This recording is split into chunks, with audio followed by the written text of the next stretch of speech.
पहले मैंने भी किसी से प्यार किया था, उनकी राहों में इंतजार किया था। हमें क्या पता भूल जाएंगे हमें। कसूर उनका नहीं मेरा ही था, जो एक बेवफा से मैंने प्यार किया था।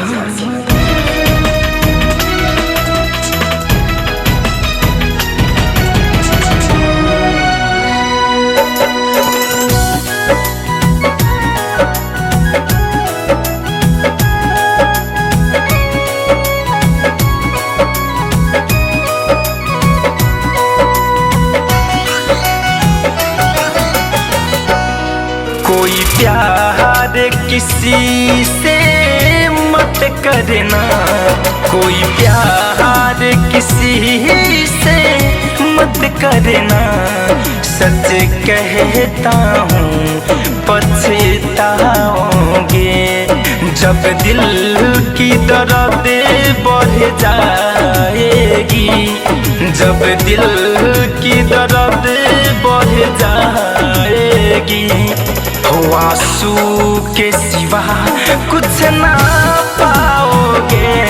कोई प्यार किसी से मत करना, सच कहता हूँ पछताओगे।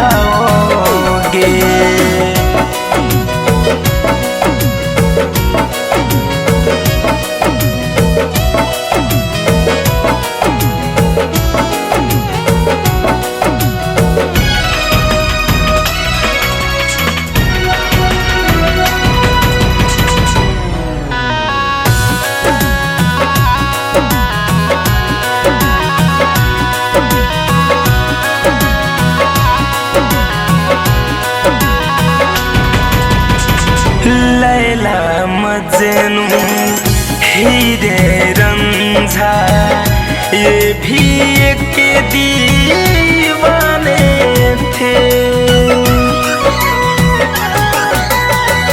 क्या क्या गुजरी सबके दिल पे, खा के ठोकर सब जाने थे। ये दर्द भरा एक मेला है, ये दर्द भरा एक मेला है। जिंदगी भर ढूंढना पाओगे। कोई प्यार किसी से मत करना, सच कहता हूँ पछताओगे।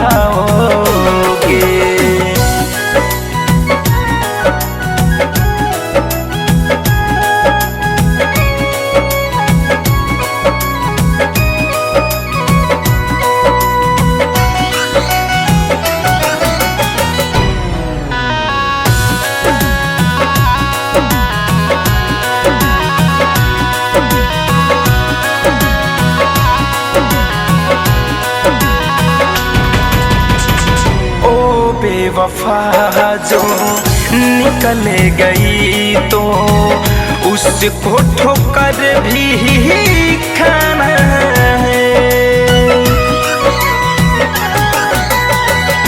फिरोज फैशन धड़कन धनंजय करके मोहब्बत जाना है।